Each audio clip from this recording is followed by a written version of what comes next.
Listo, está empezando lo que es proceso de grabación. Voy a compartir lo que es pantalla y empezamos con esta parte, ¿ya? Coordinación de fusibles, ¿ya?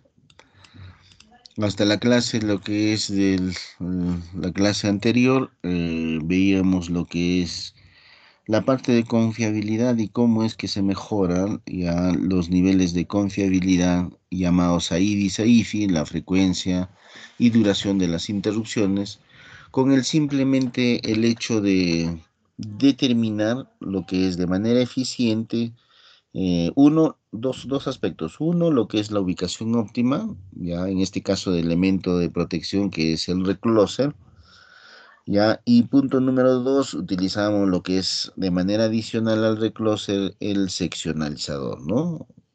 El seccionalizador es un elemento muy similar lo que es al fusible, solamente que tiene lo que es un componente electrónico que me va a servir de comunicación con el recloser, ¿no?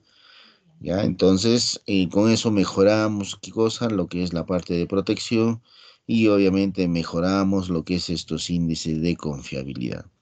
Adicionalmente les había dicho que, ¿cómo se llama? Ahora estamos haciendo lo que es los trabajos, uno de los temas para sus proyectos de titulación era ubicar de manera eficiente lo que es estos reclosers, pero utilizando estos indicadores de falla que son reportados en este caso a Osinermin, ¿no? Entonces se reporta lo que es a Osinermin, básicamente los troncales de los alimentadores y los ramales, ¿ya? Y en función de eso determinamos lo que es la ubicación. Y esa ubicación, les decía, se va a hacer mediante un algoritmo de programación, el DPL, en el mismo Dixailing, ¿no? Para que haga lo que es su proceso iterativo, ¿ya? Y tú como usuario, tú le vas a indicar cuántos reclosers quieres, ¿no? Quiero uno, quiero dos, tres, cuatro, dependiendo la configuración y la topología, ¿no? Entonces, por lo general es dos, máximo tres reclosers. Más de eso también ya no es recomendable. ¿Por qué? Porque el rendimiento, en este caso de la evaluación económica, ya no genera lo que es parte del recupero de inversión. Hay que tener en cuenta que en el sistema de distribución, ya en el sistema de distribución, en la parte de media tensión y en la zona rural, obviamente la distribución de la carga es muy dispersa, ¿no? O sea, no es concentrada como en las ciudades, sino es muy disperso. Y el otro detalle que tenemos que tener en consideración es el consumo, también es relativamente bajo, ¿no? Entonces, si yo hago lo que es una evaluación costo-beneficio, en algunos lugares es un poco difícil realizar el proceso de recuperación, ¿ya? Entonces, ya es responsabilidad en este caso de la concesionaria si puede considerar mejorar sus indicadores de falla en ese sistema eléctrico.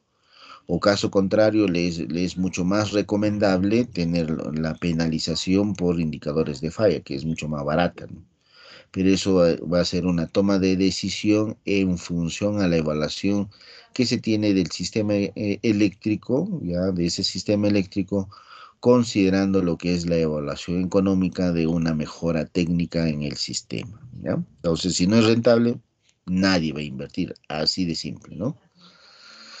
Muy bien, pasamos a esta parte, la parte de lo que es coordinación con fusibles, ¿no? La parte de coordinación con fusibles es muy fácil, ¿ya? ¿Qué es lo que se tiene? Todo fusible, habíamos indicado, ya la parte de fusible tiene lo que es tres clasificaciones. Es la clasificación tipo N, que es un fusible normal, ya, normal utilizado básicamente en las unidades de generación. Tenemos lo que es el fusible tipo T, que es lento, ¿ya? Utilizado cuando lo que es la carga es muy grande, si el tiempo de respuesta también demora. Básicamente podemos usar en ese tipo de sistemas eléctricos o en función de lo que es la parte de la carga. Y el que más se utiliza o el que es más utilizado a nivel de media tensión, a nivel de distribución, es el tipo K, ¿no? Que es un fusible tipo rápido, La curva coordina mucho mejor de acuerdo a lo que es a la cóncava de la curva. Hablo lo que es la cóncava, que es esto de acá, la cóncava de la curva, que coordina mucho mejor lo que es con los relés de sobrecorriente, o sea, con el 51. El 51, habíamos indicado, está en todos los alimentadores de media tensión en la subestación, tenemos el 51 como protección para todo el alimentador. ¿Ya? Entonces ahí tenemos un relé. Adicionalmente, lo que es en el sistema de media tensión, podemos tener los recloser, ¿no? Y los recloser, como habíamos indicado en la clase anterior, me sirve básicamente, y ahí es muy recomendable lo que es uso cuando tengo fallas temporales, ¿no? Entonces, las fallas temporales me va a permitir lo que es minimizar eso, ¿no? Porque ante la ocurrencia de una falla se apertura y nosotros programamos el reenganche. Después de qué tiempo se va a hacer el proceso de reenganche en forma automática, ¿no? Entonces, eso es muy recomendable para, como les digo, para fallas temporales. Pero si la falla es permanente, simplemente terminará lo que es sus ciclos de apertura y cierre, ¿ya? Y cosa que en el tercer bloque ya se hace lo que es una apertura final, ¿no? Entonces, ya queda lo que es abierto. Y el otro detalle es que el recloser mantiene, le manda lo que es la información, lo que es al relé, porque el recloser debe coordinar lo que es con el 51 que está en la subestación.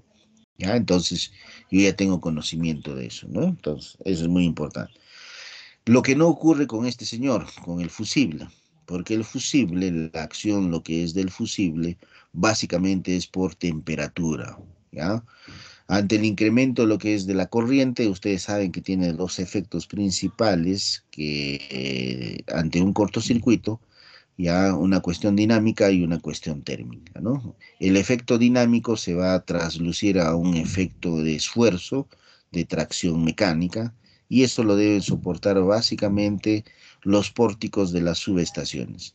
Adicionalmente que dentro de las estructuras te tienes lo que es como se llaman los amortiguadores, ¿no? O sea, en las líneas tengo lo que es el amortiguamiento, pues, ¿no? Entonces todo ese esfuerzo va disminuyendo. Pero en todo lo que es la línea, lo que deben atenuar todo ese esfuerzo mecánico, ya debido a lo que es al comportamiento dinámico del cortocircuito, es en los pórticos de las subestaciones. Listo. Y el otro efecto es el incremento de la temperatura, pues, ¿no? Entonces, existe lo que es un calentamiento e incremento lo que es de la temperatura ante la elevación lo que es de la corriente, ¿ya? Y es necesario su eliminación, puesto que este incremento de temperatura puede afectar, ¿qué cosa? Los niveles de aislamiento de los elementos que componen el sistema eléctrico, ¿no? Entonces, ese efecto, debido a lo que es al incremento de lo que es de la temperatura, el fusible se funde. Listo, se hace lo que es la apertura, ¿no? Se quema, se funde. Pero ahí tenemos un problema porque el fusible no comunica nada, ¿ya? O sea, simplemente reacciona o efectúa su operación ante el incremento de la temperatura debido al cortocircuito. Listo. Entonces, todo fusible tiene dos curvas, ¿ya? Estas son las curvas características de todo fusible. La curva roja, ya, bueno, en este caso está con colores, ya. La curva en este caso roja es el tiempo total de aclaramiento y la curva lo que es azul es el tiempo mínimo de fusión. Todo fusible tiene estas dos curvas en su comportamiento, ¿ya? Y en función de estas dos curvas es lo que hacemos lo que es la coordinación. Adicionalmente, ¿qué es lo que tengo? En la parte azul es las curvas de los fusibles y tengo lo que es una curva verde y una curva roja en esta parte, ¿ya? La curva roja es la curva de daño. La curva de daño es el valor máximo permisible que tiene el elemento que voy a proteger, ¿ya? Supongamos que es un transformador de distribución. Ese transformador de distribución tiene un valor máximo permisible que me da el fabricante. Pasado lo que es este valor máximo, simplemente ya se hizo cortocircuito, se quemó los devanados, etc. Listo, se fundió lo que es el transformador. ¿ya? Y lo que es la curva verde, esto es la carga fría más cilindros, o sea, es el valor mínimo de lo que es de trabajo, pero lo que es en vacío, ¿no? Entonces, para el elemento de protección debe estar por encima de la curva de la carga fría más el Lindruch, pero por debajo de la curva de daño. Ahí debe estar ubicado el elemento de protección, ¿ya? Ahora, también habíamos indicado estos puntos. Estos puntos es muy importante lo que es el punto ANSI. El punto ANSI está en función a 20 veces el valor de la corriente nominal, pero a un determinado tiempo que es 2 segundos. El tiempo, en este caso, del daño, de lo que es el equipamiento, está relacionado con esta forma. 1250 entre la relación de transformación, ¿ya? El múltiplo, ¿ya? Y el valor de I es función de la corriente de cortocircuito y el valor de la corriente nominal, ¿no? Entonces, en función a eso, cuando tengo lo que es el cortocircuito, yo puedo determinar cuánto es el tiempo del daño, ¿ya? Entonces, eso me va a servir, ¿qué cosa? Para minimizar lo que es ese tiempo, pues, ¿no? Entonces, y puedo realizar lo que es la respectiva apertura. ¿Y cómo hago lo que es la selección de qué tipo del fusible? La corriente del fuse o del fusible, la norma NEMA, ¿ya? Me da este parámetro, ¿ya? Entre estos dos parámetros, entre 1,3 y 1,5, el valor de la corriente nominal, hacemos la selección del fusible. ¿Y qué es lo que nosotros utilizamos? Nosotros utilizamos 1,5. En todo lo que es la parte de los diseños del sistema de distribución, utilizamos lo que es 1,5. Entonces, ¿cómo selecciono un fusible? Un fusible, ya tengo un transformador. Por ejemplo, ahí tomen ustedes nota, voy a hacer una resolución verbal. Y ustedes me van a dar lo que es los valores. Ya tienen su calculadora, todo, ustedes saquen su calculadora y voy a decir, oye, voy a tener un transformador de distribución, por decir, de 25 kVA. Mi sistema va a ser lo que es trifásico, ya, trifásico, ya, y el nivel de tensión, bueno, vamos a estar acá en Huancayo, 10 kV. Esos son básicos, ¿no? Entonces quiero proteger a lo que es mi transformador. Entonces hago lo que es la primera selección del fusible. ¿Cuánto es el valor de la corriente nominal? ¿Ya? Entonces hacen ese cálculo. El valor de la corriente nominal simplemente va a ser potencia, ¿ya? Dividido entre raíz de 3 por nivel de tensión. Esa fórmula es conocida, pues, ¿no? Ya ustedes saben, ¿no? La potencia es 25 kVA, el nivel de tensión es 10 kV. Entonces simplemente dividen 25 entre raíz de 3 por 10. Listo. Todo ese bloque, ¿cuánto sale? 1, y tantos debe salir, ¿ah? Porque 2,5 entre 1,73, 723, etcétera, etcétera. ¿Cuánto sale? 1,44. Ya listo, tengo 1,44 amperios, ¿correcto? ¿Ya? Porque tienes 25 kVA, factor K y el otro 10K, ¿no? Los dos factores simplemente, esos múltiplos se eliminan entre 10 nomás. Listo. Tienes ahí 1,44. ¿Cómo seleccionas el fusible? Les decía que multiplicas por 1,5. O sea, la corriente del fuse que voy a seleccionar simplemente va a ser igual a 1,5 por el valor que he determinado, 1,44 amperios. Listo. ¿Cuánto sale eso?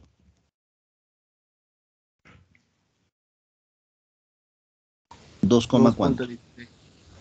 2,16. 2, ¿cuánto? 2,16, ingeniero. Ya, 2,16 amperios. Eso es lo que me salió. Listo. Listo, y con ese valorcito seleccionas el fusible. ¿Qué fusible vas a seleccionar? En este caso, el valor de 3K. Listo. Ese es tu fusible. ¿Ya? El valor de K me indica que es lo que es el rápido. Y ahora, 2,16 no hay, pues, ¿no? Entonces tienes que buscar el estandarizado. Límite superior, 3K. ¿Ya? Entonces, ve, ya tienes tu fusible de 3K. Listo, eso es todo. Pero acá todavía no estamos haciendo coordinación entre fusibles, solamente estamos seleccionando ya el fusible que va a proteger mi transformador de distribución de 25 kVA. en un nivel de tensión de 10 kV y el sistema es trifásico. Entonces, mi primera selección es 3K. Entonces, ya tengo la primera. Pero ese fusible que estoy seleccionando debe coordinar con el sistema eléctrico, con la troncal principal, ¿correcto? Entonces vamos a ir más adelante eso, ¿ya? Entonces, esa es la forma de calcular y de determinar lo que es un fusible. Profesor, el sistema es monofásico, ya, pues igualito cámbiale lo que es monofásico. ¿Cuánto va? Ya no va a raíz de 3, es trifásico, ¿ve? Mi sistema es bifásico, ya ustedes saben cómo determinan el valor de la corriente nominal. Entonces, ante ese valor de la corriente nominal, le multiplico por el factor de 1,5, ¿no? 1,5 y ya tengo el valor de la corriente nominal. O perdón, la corriente del fusible, ¿no? Entonces, con esta corriente del fusible, elijo lo que es los valores, en este caso, nominales, ¿no? Ya 3K, 5K, 8K, ya 10K, 15K, etcétera, pues, ¿no? De acuerdo a lo que es a la capacidad de la corriente. Listo, entonces esto es la característica, lo que es del fusible. Sabemos que tiene dos tipos de curvas. La curva que está en la parte inferior es el tiempo mínimo de fusión y la curva que está en la parte superior, el tiempo total de aclaramiento. Esto es cuando empieza a fundirse y aquí es cuando ya se terminó de fundir. Se abrió el fusible, se fundió. Listo, ¿ya? Ahora sí viene lo que es, oye, vamos a coordinar dos fusibles, pues, ¿no? Entonces, en la troncal puede haber lo que es un fusible, correcto, ¿no? Entonces, ve, como les digo, tienen lo que es dos curvas, ¿no? Tiempo mínimo de difusión y tiempo total de aclaramiento, ¿ya? Entonces, ambos tienen. Entonces, estos dos fusibles deben coordinar. El lado de la fuente, acá tengo lo que es el diagrama, ¿ya? Entonces, el fusible A es esto, ya el del moradito, ¿ya? Y el fusible B es en la parte superior, que es el de respaldo. Y acá ocurre lo que es una falla, entonces lo primero que debe, ante esa ocurrencia de falla, adecuadamente dimensionado, acá el fusible en A debe operar. Y si no opera este fusible, la falla se va por este lado y este fusible es el que debe operar, ¿no? El de respaldo, ¿ya? Ahora acá tengo lo que es el tiempo máximo de despeje del fusible primario no deberá superar el 75% del tiempo mínimo de fusión del fusible de respaldo para cualquier falla en la zona del fusible primario. Entonces, acá vas a tener qué cosa. Me está hablando ya del fusible protector y fusible lo que es protegido. Aquí, esto voy a tener lo que es, primero voy a determinar lo que es la corriente de falla, ¿ya? El valor, lo que es la corriente de falla o el valor, lo que es límite, ¿no? Entonces me voy a lo que es el valor límite. Voy a agarrar, estoy determinando lo que es dos tiempos acá. El primer tiempo es del fusible, ¿ya? Ante la ocurrencia de falla que debe operar, estoy haciendo la intersección de la curva del tiempo total de aclaramiento del fusible A, ya con lo que es el valor de la corriente y voy a tener un determinado tiempo, ya del tiempo de total de aclaramiento del fusible A.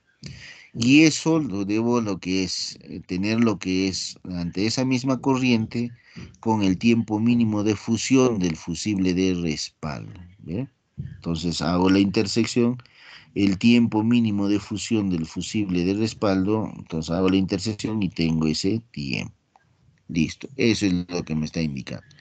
Y esto de acá simplemente es el 75%, que es el 0,75 del tiempo ya mínimo del fusible B, ya en este caso del respaldo, debe ser mayor lo que es al tiempo total de aclaramiento del fusible en A, ¿ya? ¿Ve? Del fusible en A. Dicho de otra forma, también puedo hacer lo que es de manera, lo que es de esta forma, ¿no? Por ejemplo, aquí, ¿ve? Aquí estamos poniendo ya lo que es un ejemplito, ¿ya? Entonces tengo la corriente de falla, que aquí está, listo, la corriente de falla, y hago lo que es la intersección. Necesito esos dos tiempos, ¿ve? Este primer tiempo, acá la intersección, dice 144 milisegundos, ahí está. Y sigo lo que es la proyección, con la primera curva del tiempo mínimo de fusión, 215 milisegundos. Tienes esos dos tiempos. Dice, el tiempo de operación del fusible principal no debe exceder el 75% del tiempo de fusión del fusible backup, ¿no? Entonces, el límite está en 75%. Y eso simplemente haces la comparación, el límite. 75%, el 75% del tiempo mínimo de fusión del fusible backup o del fusible de respaldo, ¿no? ¿Y cuánto es ese tiempo? Es 215, ¿no? Entonces, 75% de 215, ¿cuánto te sale? 161 milisegundos. La parte de operación está operando el tiempo total de aclaramiento del fusible es 144 milisegundos, que es en la segunda curva. 144 es menor que 161, si es que ocurre eso, ¿no? Estamos viendo. Entonces quiere decir que es una buena coordinación. Esto asegura que el fusible principal interrumpa y despeje la falla antes de que el fusible backup sea afectado. O sea, quiere decir que el primer fusible va a actuar antes de que el fusible backup o el de respaldo, ¿no? En este caso, si eso lo llevamos a esto, los valores numéricos, ya lo que está haciendo es que primero va a actuar el fusible en A, porque estás teniendo, ¿qué cosa? El tiempo de operación, que es 144 milisegundos.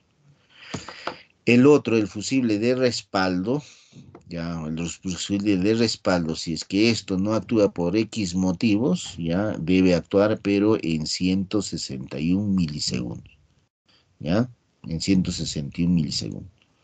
En 161 milisegundos, en realidad no va a actuar porque se va a fusionar todavía lo que es con su tiempo acá, total de aclaramiento.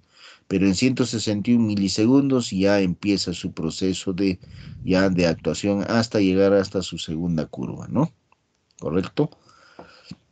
Pero lo que sí debe haber lo que es ese tiempo de separación del 25%, este de acá, este delta de tiempo, debe tener el 75%, ¿no? Entonces, si esos tiempos, en este caso, es menor, está cumpliendo, ¿no? Cumple esto, entonces está bien coordinado, ¿no? Se considera la corriente de cortocircuito máximo y mínimo en el punto de falla. O sea, yo en el punto de falla debo determinar la corriente de cortocircuito máximo, que en este caso debe ser el trifásico. Y en la corriente de cortocircuito mínimo, el mínimo por general, en teoría, te dice que es el monofásico, correcto, pero eso va a depender de la topología, lo que es del sistema, ¿no? En algunos casos, la corriente de cortocircuito mínimo es un bifásico, ¿ya? Pero depende de la topología, ¿ya? Depende de la topología. La teoría nos indica que la corriente mínima de lo que es de falla es un monofásico, listo, ¿ya? Un monofásico, ¿ya? Entonces, hay que tener en cuenta eso. Entonces, esto es la forma de realizar lo que es una coordinación con fusibles, ¿ya? ¿Y qué pasaría si esto no cumple? Pues, ¿no? Si no cumple, simplemente este fusible, lo que es el backup, se tiene que incrementar, pues, ¿no? O sea, debe haber lo que es ese cumplimiento, debe haber lo que es esta relación, ¿ya? Que el tiempo, en este caso, el total de aclaramiento del fusible principal debe ser menor al tiempo mínimo de fusión del fusible, en este caso, de respaldo, ¿no? ¿Ya? El tiempo mínimo de fusión del fusible de respaldo, ¿ya? Entonces, tengo esa relación. Fusibles limitadores, pero eso también, por ejemplo, tenemos en subestaciones de menor potencia fusibles limitadores. ¿Y eso a qué se refiere, no? Entonces, aquí tengo, este es de la ABB, esta es la gráfica de la ABB, la corriente, en este caso, de cortocircuito de choque, más la constante Kant, estamos considerando que en este caso, para este catálogo, es 1,8 raíz de 2 por la corriente de cortocircuito. ¿Y qué me viene a ser lo que es los fusibles limitadores? Por su mismo nombre me va a limitar, ¿qué cosa? El valor de la corriente. Una corriente de cortocircuito elevada no podrá llegar a su valor máximo. La sustancial limitación de corriente resulta una considerable reducción de los esfuerzos térmicos y mecánicos. La parte dinámica se convierte en lo que es en esfuerzo mecánico, ya les había dicho, ¿no? En la instalación lo que es en alta tensión. Entonces la corriente de choque va a ser igual a una constante, raíz de 2 por la corriente de cortocircuito. Y de para este fusible limitador de ABB, esa constante es K es 1,8, ¿no? Entonces, ¿qué es lo que tengo? Esto es el comportamiento, ¿no? Tengo lo que es el cortocircuito, ¿ya?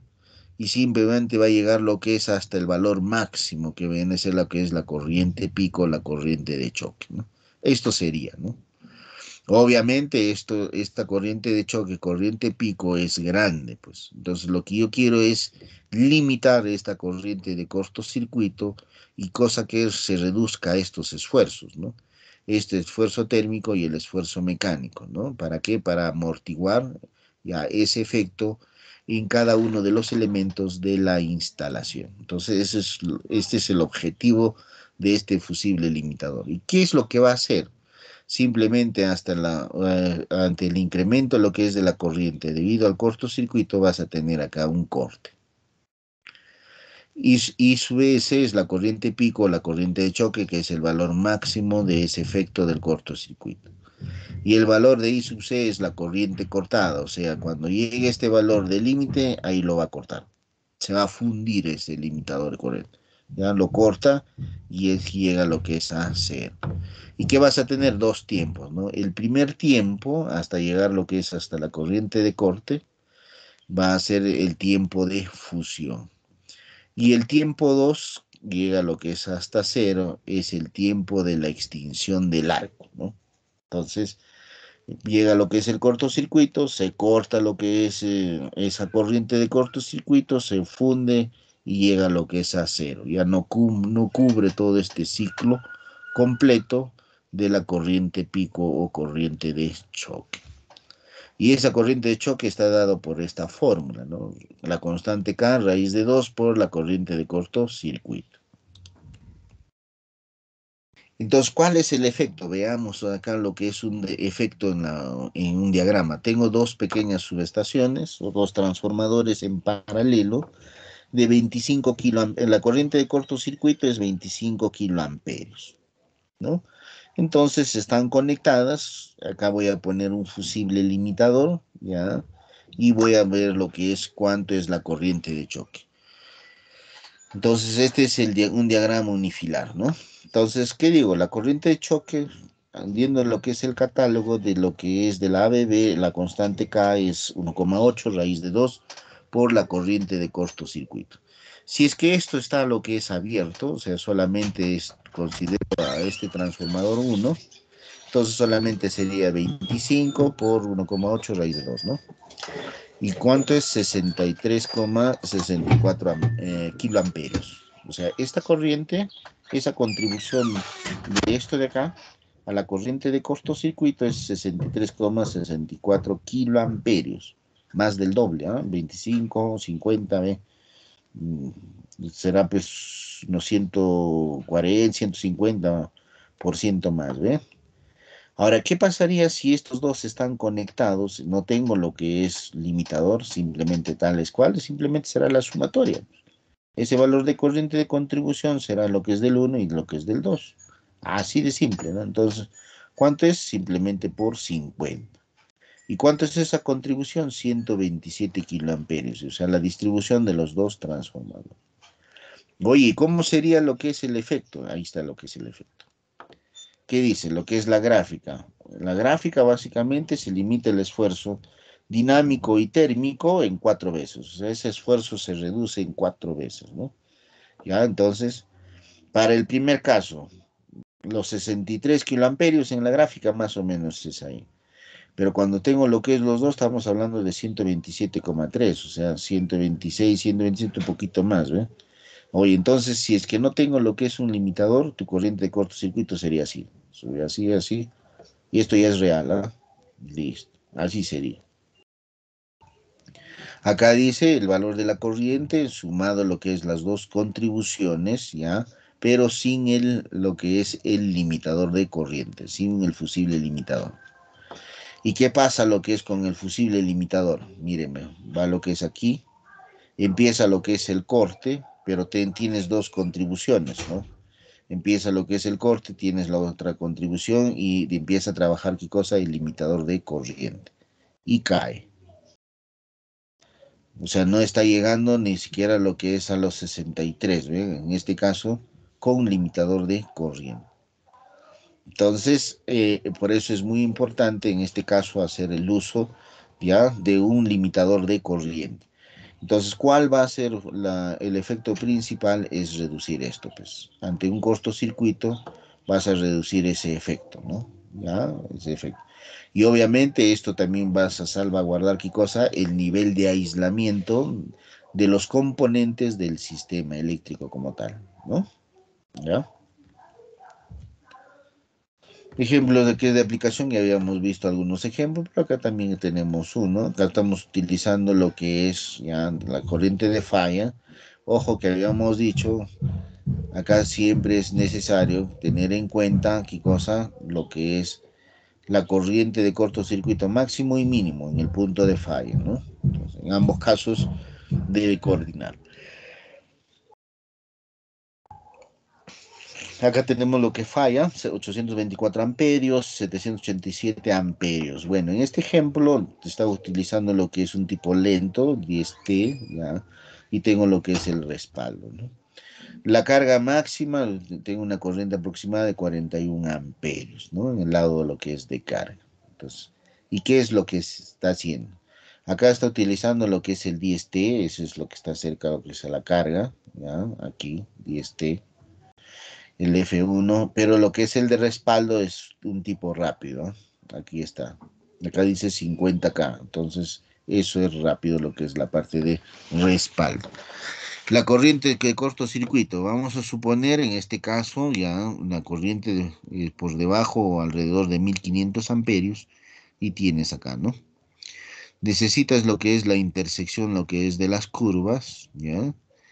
Ya tanto lo que es del tiempo total de aclaramiento y el tiempo mínimo de fusión. Y la separación, bueno, tienes aproximadamente 20 milisegundos, 0,02, ¿no?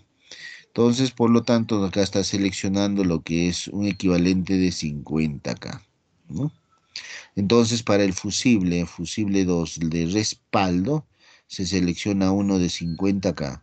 Logra una coordinación adecuada para corrientes por debajo de 1500. Este es el valor máximo, entonces debajo de 1500 ya logra una adecuada coordinación. Porque debajo, la distancia que vas a tener en la segunda curva de acá, del tiempo total de aclaramiento, con la curva del protector o del respaldo del tiempo mínimo de fusión, según disminuye el valor de la corriente, eso también es mucho mayor, ¿no? O sea, mejor todavía.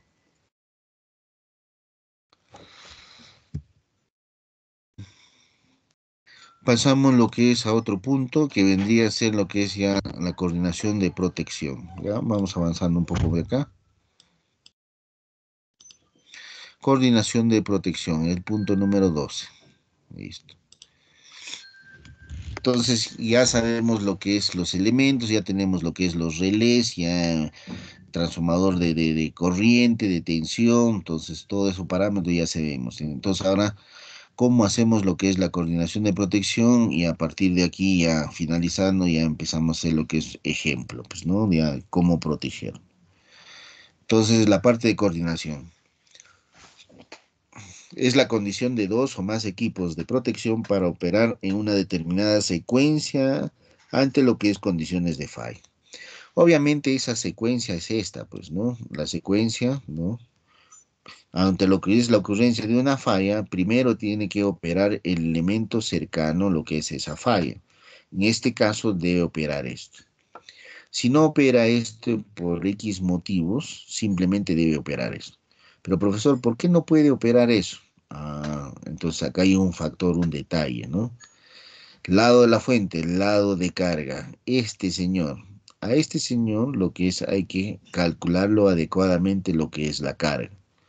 Ojo que este señor, lo que es el lado de carga, no es un valor estático, sino es un valor dinámico. ¿Y por qué digo dinámico? Porque va a variar lo que es, ya de acuerdo a su necesidad, lo que es el nivel de corriente que va a necesitar. ¿Cómo así? Por ejemplo, ¿no? Si tengo lo que es una carga importante, lo que es una mina, bueno, tendrá lo que es un consumo normal. Pero vamos a suponer que en el mercado internacional ya los valores del metal, ya se incrementa lo que es el precio. Si hay un mayor incremento de precio, obviamente eso es un incentivo para lo que es el proceso de explotación de todas las mineras. Así de simple. Entonces, ¿qué haré? Haré lo que es más, bueno, en general los turnos son más continuados, pero pondré lo que es mayores cuadrillas, ¿no? ¿Para qué? Para tener mayor explotación y puedo vender a mercado internacional. ¿Qué va a afectar? Mayor consumo, ¿no? O qué puedo hacer? Puedo hacer lo que es exploraciones, ¿no? Buscar unas nuevas vetas con leyes adecuadas. ¿Para qué? Para hacer el proceso de explotación. Entonces hago procesos de inversión para los estudios de suelos, ¿ya? Y lo que es búsqueda de nuevos, en este caso de nuevas fuentes, de nuevas leyes, ¿no? Para realizar lo que es las minas exploratorias. Entonces ahí voy a tener un incremento de carga. ¿Se dan cuenta? Entonces, obviamente dentro de la proyección de la demanda, tengo que hacer una adecuada proyección de lo que es de demanda. Eso debe considerar lo que es varios factores, ¿no? ¿Por qué? Porque en función lo que es al valor de máxima demanda que voy a tener en cuántos años, por decir 20 años, proceso de evaluación, el elemento de protección que yo estoy considerando debe estar en esa capacidad de soportar y efectuar esa respectiva operación. Entonces, ese dato, por ejemplo, es muy importante su análisis, ¿no? Entonces, ¿qué decimos? Una determinada secuencia. Y la secuencia es básicamente que el elemento de protección cercano a la falla es el que debe actuar. Así de simple. ¿Ya? Y si no actúa, actuará lo que es las protecciones de respaldo para ese elemento. Seleccionar y ajustar los dispositivos de protección para lograr una adecuada operación selectividad para distintas condiciones de falla. Pero ese ajuste está en función lo que es a la demanda. O sea, si yo consumo, por decir, 100 amperios, es mi consumo, ¿ya? Y utilizo un transformador de corriente de un TC de 100 a 5, entonces el valor máximo que yo estoy lecturando, el relé en el lado secundario, solamente va a ser 5 amperios. Entonces ese valor es el valor tope de ajuste. 5 amperios, listo. Menores a 5 amperios, obviamente no es falla, pues, porque mi consumo máximo tope, de acuerdo de acá a mi vida útil de 20 años, llegaré a lo que es 5 amperios. Listo. Mi consumo es menor que 5 amperios, 4,2, 4,8, entonces eso simplemente ya le hago lo que es el reporte y obviamente es menor a los 100 amperios, pues, menor a los 100 amperios. Entonces ahí no hay falla, pues. Porque cuando ocurre lo que es una falla, lo que va a ocurrir es que en el lado secundario o en el lado de lo que es el lado primario, el nivel de corriente se va a incrementar y eso va a ser reflejado al lado secundario del transformador de corriente. Entonces ya no va a ser 5 amperios, va a decir por si es mayor a 5, 5,1, 5,2, lo que sea, mayores a 5, ya es falla. Entonces el relé va a tomar esa decisión que eso ya es falla, ¿no? Entonces, ese ajuste es muy importante porque el ajuste está en función a la demanda. Conseguir los tiempos más cortos de operación para corrientes de falla más elevadas y verificar si la operación es satisfactoria a mínimas corrientes de falla, ¿no? Habíamos dicho las fallas mucho más severas están en el lado de la fuente, ¿no? Al lado de la fuente la falla es mucho más severa. Conforme se van alejando al lado de la fuente, los niveles de falla o los niveles de cortocircuito van disminuyendo, pues, ¿no? Si lo que es en el lado de falla en la troncal es 500 amperios, según me voy alejando de la fuente va disminuyendo, ¿no? Ya 480, 420, en la cola, por decir, puede estar 320 amperios, qué sé yo, ¿no? Ya, entonces va disminuyendo. Según se acerca al lado de la fuente, es mucho más severo. Y ahí también va el otro detalle, ¿no?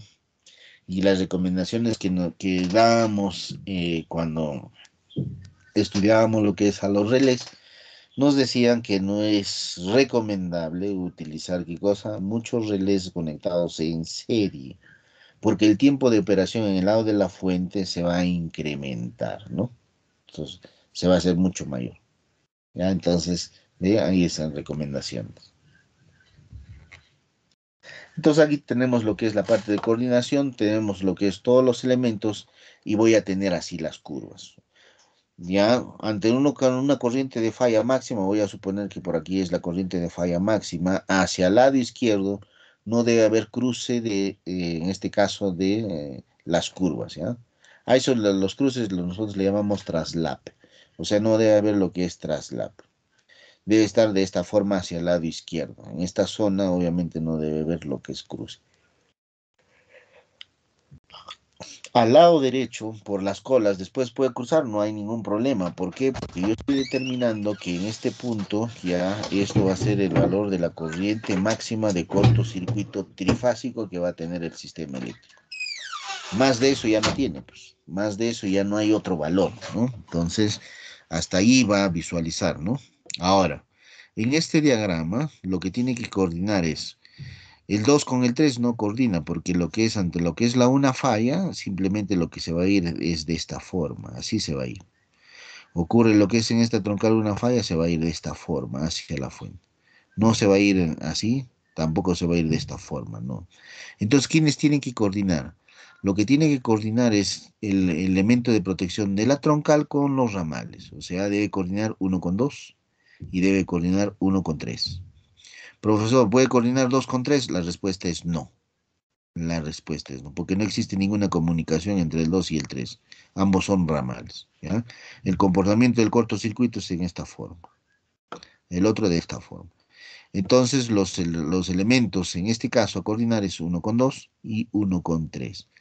Entonces, si yo visualizo lo que es las curvas, esta es la curva uno, la curva 2 y la curva lo que es 3, a 1 con 3 no se traslapa y lo que es uno con 2 tampoco, ¿no? O sea, considerando este bloque lo que es esta parte es la corriente máxima de cortocircuito, hacia el lado izquierdo no existe traslape, no existe nada. Perfecto. ¿No? Entonces, un sistema ejemplo de coordinación de protección siguiendo una adecuada secuencia. ¿No? Datos para realizar el estudio de coordinación de protecciones. ¿Qué necesito yo para realizar este estudio? Lo primero, necesito lo que es el sistema eléctrico, la red. Para eso necesitas, ¿qué cosa? Tu diagrama unifilar. En el diagrama unifilar deben estar todos los datos, ¿no? Debe estar lo que es las líneas, cuál es la disposición de las líneas, ya, cómo se llama, cuál es la distancia, el tipo de material, qué tipo de conductor, la separación en este caso de acuerdo a la disposición, si es vertical, es horizontal, es en triángulo, etcétera, etcétera.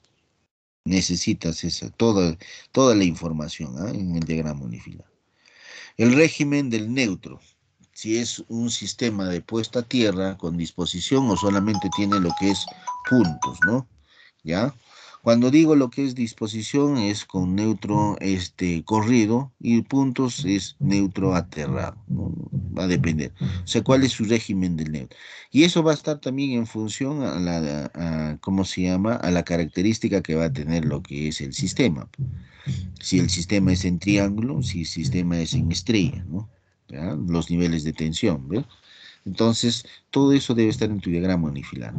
Tensiones, frecuencias. Bueno, la frecuencia es 60 para todos, no hay ningún problema. Pero los niveles de tensiones, ya a nivel de 60 kV, 22,9, ya 138, o de repente de manera combinada, ¿no? Entonces no hay ningún problema, pero todo ese bloque. La potencia de cortocircuito en el punto de suministro. Entonces, yo quiero hacer un proceso de estudio de lo que es acá en Valle del Mantaro en forma adicional. Entonces, el punto de suministro, yo debo saber qué cosa, la potencia de cortocircuito a nivel de 60 en la barra de Guayucachi, ¿no? ¿Quién me lo debe dar? Me lo debe dar lo que es Electroperú o me lo debe dar lo que es el COES. Le pido Electrocentro no lo tiene ya, definitivamente el que me tiene que entregar eso es el COES, ¿no? Ya en Guayucache, en Navarra de 60, me da lo que es, ¿qué cosa? Me da la potencia de cortocircuito. Y con esa potencia de cortocircuito es una barra infinita de acuerdo al modelaje de sistemas de potencia y con eso, ¿qué es lo que puedo hacer? Puedo hacer el equivalente Thevenin ahí, ¿no? Entonces, ¿qué estoy haciendo? Estoy seccionando una parte del sistema interconectado. Y con esa potencia de cortocircuito estoy haciendo lo que es un equivalente Thevenin en la cual tiene las características del interconectado. ¿Se dan cuenta? Entonces, ya no necesito qué cosa dibujar o tener todo el sistema interconectado para que funcione. Simplemente el equivalente Thevenin y a partir de ahí, a nivel de 60, todo vaya de matado, que ya es mucho más pequeño y obviamente ya lo puedo reducir, puedo lo que es trabajarlo, ¿no? ¿Se dan cuenta? Entonces, esto tú ya sabes cómo calcular, ya sabes qué es lo que vas a hacer. Esto ya has estudiado en CEPS. Los cables y las líneas de transmisión o subtransmisión, ¿ves? Longitud, tipos. Oye, si tiene subterráneo también, ¿no? Ahora, ¿cuál es la disposición? Lo que les decía es horizontales, verticales, en triángulo, simple terna, doble terna, etcétera. Todos los parámetros. ¿Para qué? Para que tú puedas determinar cuáles son, pues, lo que es la reactancia. La reactancia y lo que es el shun, lo que es de la línea, o el z de lo que es de la línea, ¿no? Pero profesor, eso lo pongo en lo que es en el design y ya, pues está bien. Entonces tú pones en el design en lo que es las coordenadas. Entonces necesitas coordenadas, así de simple, para que te saquen, ¿no? Entonces tú ya sabes el tratamiento de esto. Uno lo que es líneas aéreas y otro líneas subterráneas. Y ahora para subterráneas, ¿cómo haces? ¿Has hecho el cálculo? Profesor, no he hecho. Uy, uy, ahora ahí hay un problema que se tiene que solucionar, ¿no? ¿Por qué? Porque generalmente, ¿cómo hago lo que es la parte subterránea? Utilizo lo que es ductos, ¿ya? Ahora, ¿cómo utilizo? Como estamos hablando lo que es en alta tensión, entonces este es cable unipolar, pues, ¿no? Unipolar, ¿ya? Ahora, como cable unipolar, obviamente va a utilizar lo que es ductos. Entonces, ahí tienes factores de corrección por ductos. ¿A cuántas vías tiene ese ducto? Por lo general son 6, ¿no? Listo. De los cuales utilizas 3, ya, listo. Entonces tienes factor de corrección por el número de ductos. ¿Qué más tienes? Factor de corrección por temperatura. ¿Ya? Factor de corrección por agrupamiento tienes, la respuesta es no, porque estás utilizando lo que es ducto, ¿ya? Entonces, si utilizas lo que es un ducto y utilizas lo que es, ya, las tres fases, lo llevas por un mismo ducto, ahí sí necesitas un factor de corrección por agrupamiento, se llama eso, ¿no? Etcétera, etcétera. O sea, para que tú puedas determinar qué cosa, cuánto es el Z y cuánto es la caída de tensión. O sea, es muy importante eso, ¿no? ¿Ve? O sea, todo este CEPS, ¿no? El número de cables en paralelo, lo que le decía, no simple terna, doble terna, porque en función a eso vas a determinar todo. Los calibres de los transformadores de instrumento, transformador de tensión, transformador de corriente. ¿Cuántos son? ¿Cuáles son los parámetros? La relación de transformación de cuánto a uno. De repente en el lado secundario están trabajando con 1 amperio o 5 amperios, o de repente están trabajando con los dos, pues, ¿no? 1 y 5 amperios, ¿no? Entonces eso hay que identificarlo. Y para eso también en tu sistema eléctrico, ¿qué has hecho? Has zonificado, ¿cierto? Ya has zonificado todo, ya tienes esa zonificación. El calibre también de los elementos de protección como fusibles, ¿qué calibres tienen, ¿no? ¿Cuáles son? Obviamente es el tipo K, que es lo que utilizamos, pues, ¿no? El reglaje de protecciones existentes, aguas arriba y aguas abajo. O sea, uno, ¿qué elementos de protección estoy utilizando? Dos, ¿cuáles son las partes de las calibraciones de los elementos de protección que estoy utilizando? Estoy utilizando recloser, estoy utilizando relés, estoy utilizando fusibles. ¿Cuáles son sus valores? ¿Cuáles son lo que es sus características? Tanto aguas arriba y aguas abajo, ¿no? Del punto de análisis que tú estás haciendo, para ver todo ese comportamiento y el elemento que tú vas a considerar, vas a poner, vas a modificar, vas a ampliar, debe coordinar con todo el sistema eléctrico. Ojo, a partir de tu equivalente técnico que tienes acá en la barra de 60 kV en Guayucachi. Entonces, solamente datos de la red, tanta chamba, ¿no? Y eso debe estar plasmado en tu diagrama unifilar. Y eso ya lo tienes, Kiko, simulado lo que es en tu Dixile. Ya está, ¿ves? Datos del transformador, igualito, ¿no? ¿Qué necesitas de tu transformador? La potencia nominal. Ah, oye, la potencia nominal puedes tener, ¿qué cosa? Condición ONAF y condición ONAF. 20/25 MVA. Ahí está, pues es la potencia del transformador. ¿Ya? La relación de transformación.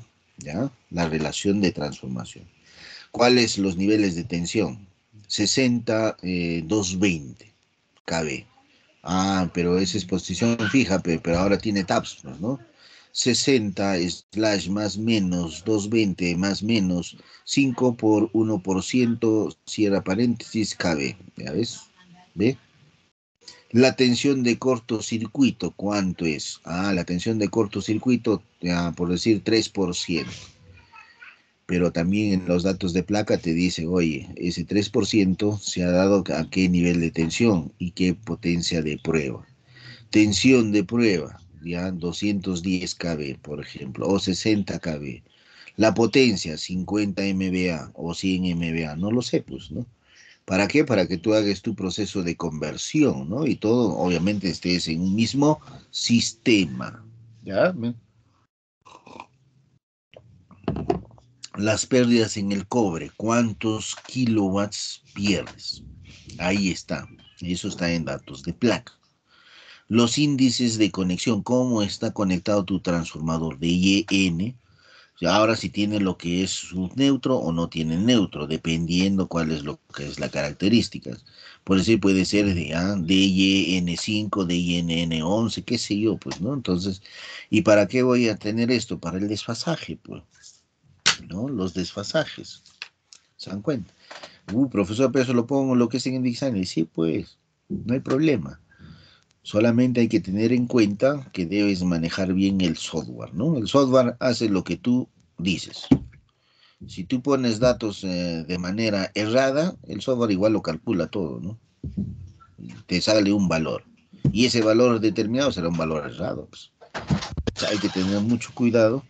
Hay que tener mucho cuidado lo que es los valores que hay que utilizar o los valores que hay que ingresar.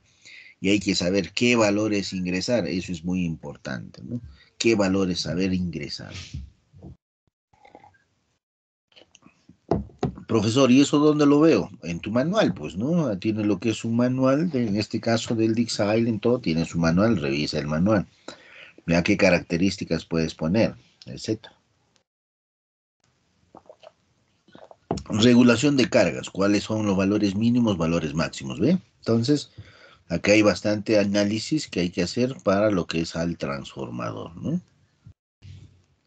Oye, datos de los alternadores, ahí está, tienes el alternador, ¿no? Tu máquina de polo saliente. Oye, ¿qué pasaría si tienes lo que es, por ejemplo, acá en Huancayo, en el electrocentro tiene lo que es en la parte altina, tiene lo que es la central del Macho, es una pequeña central, ya, en este caso es hidráulica, utiliza polos salientes, pero es antiguo.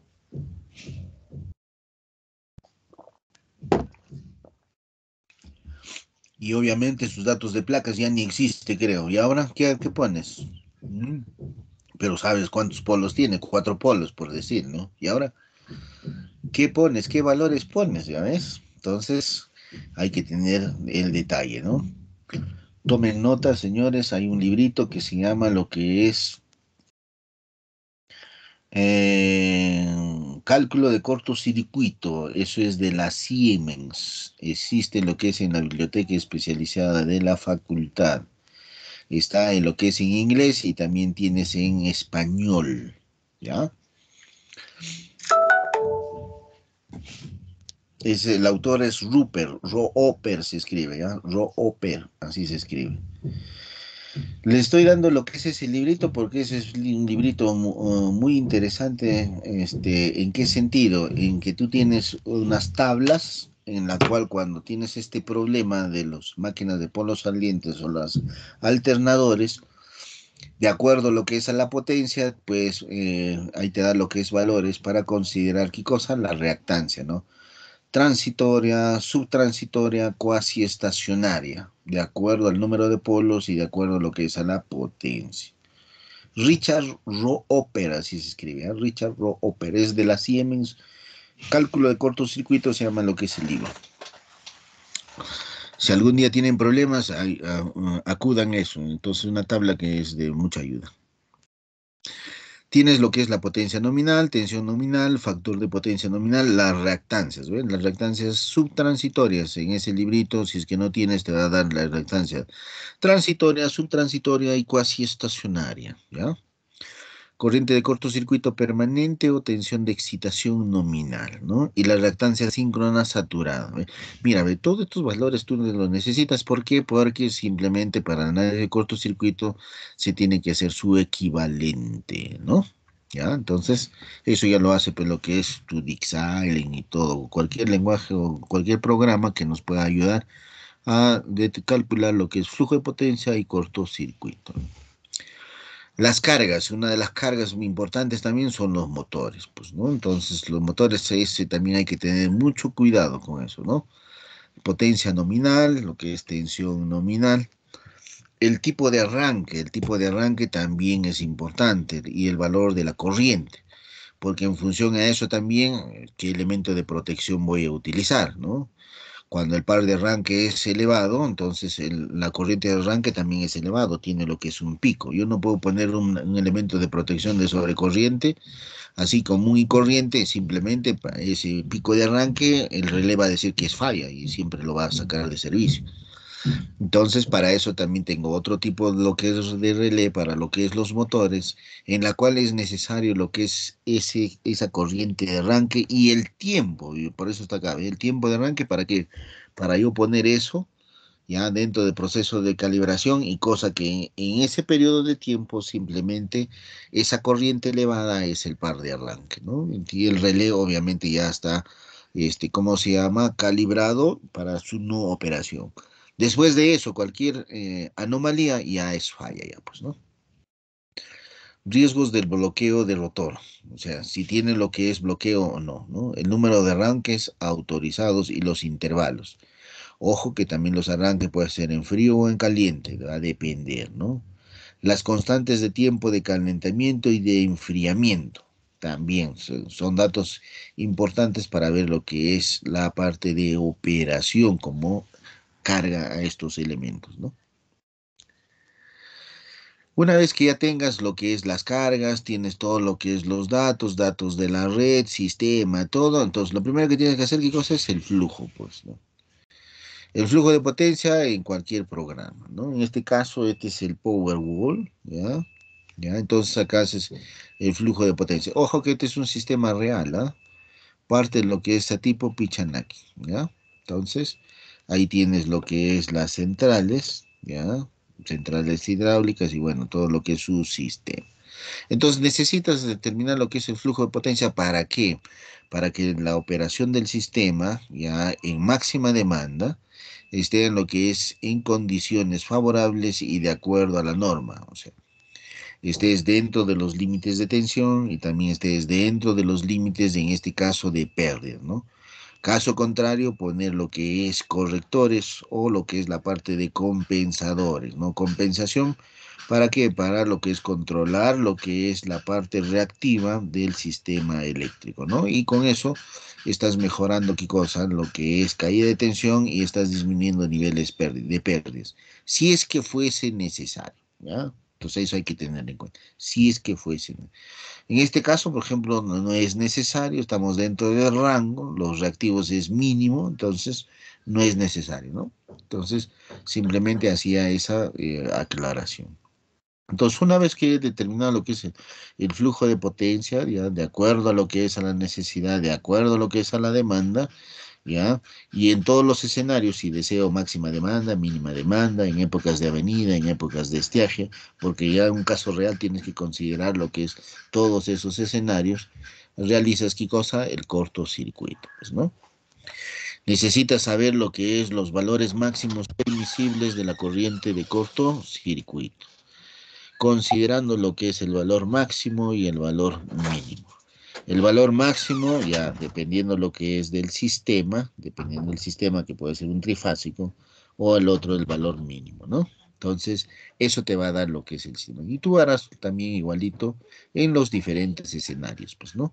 En máxima demanda, mínima demanda, en avenida, en estiaje, etcétera, etcétera. Y para eso también es muy importante, ¿qué cosa? Esto de acá, ¿no? A este señor. ¿Qué cosa es? La demanda, pues la carga. Es importante también el comportamiento y el análisis de proyección de demanda de este señor. ¿Ya? Listo. ¿Ya? Mm, continuamos. Y pasamos. Una vez que ya he hecho toda esa parte, ahora sí hago la coordinación de protección. Ya funciona mi sistema y voy a hacer, entonces, ¿qué es lo que voy a hacer? Voy a hacer lo que es la parte de coordinación. ¿Ya?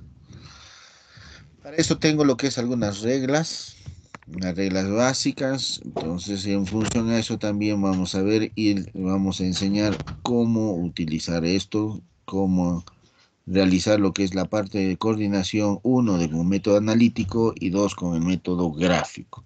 ¿Ya? Entonces, de manera analítica vamos a usar lo que es la fórmula, ya ese cálculo analítico, y también lo que es las curvas, ¿ya?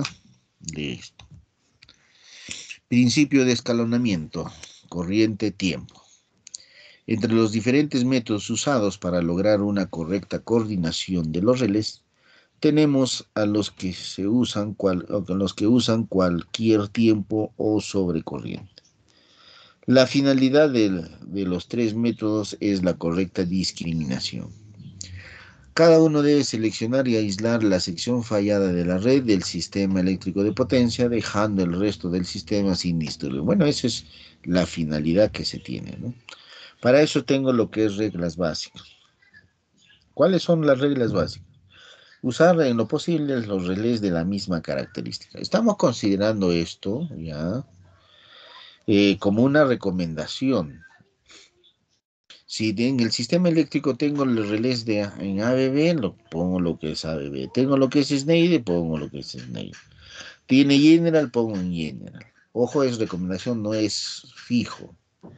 ¿Por qué se hace todavía esa recomendación? Porque el protocolo de comunicación antes era restringido, ¿ya? No era lo que es abierto, es por eso que necesariamente ahí sí, caballero, tenías que utilizar relés de la misma marca. Si utilizabas lo que es diferente marca, tenías un problema de comunicación en los protocolos, ¿ya? Pero ahora no. Ahora simplemente el protocolo de comunicación entre los diferentes elementos de protección de diferentes marcas es abierto. ¿Qué significa eso? Que simplemente todos los relés pueden conversar, todos los relés pueden coordinar, ¿ya? Pero todavía se sigue manteniendo lo que es esa recomendación. ¿Por qué? Porque también hay algunas variaciones en la cuestión de los fabricantes. Los fabricantes te dan lo que es el relé y adicionalmente te da lo que es su fórmula de operación, o sea, para que tú determines el tiempo de operación te da lo que es la fórmula, ¿no? O sea, qué fórmula está utilizando, cuáles son las características que tiene ese relé y en función de eso tiene lo que es su diagrama, ¿no? O sea, su curva, ¿ya? Entonces, eso hay que tener muy presente o en cuenta, ¿ya? Asegurar que los relés lejanos a la fuente tengan una calibración igual o menor que los relés ubicados aguas arriba. Esto va a depender, ¿no? Eso va a depender, ¿por qué? Porque también hay que tener en cuenta, aguas arriba, cuántos relés tengo. Entonces, de repente no tengo nada, solamente estoy utilizando lo que es un recloser, mejor. Porque hay que tener en cuenta la otra recomendación, ¿no? La otra recomendación que nos indica que no debemos tener muchos elementos de protección en serie, ¿no? Más que nada por el tiempo de operación en el lado de la fuente. Y tengo tres métodos de coordinación, ¿no? El primer método solamente utilizo tiempo.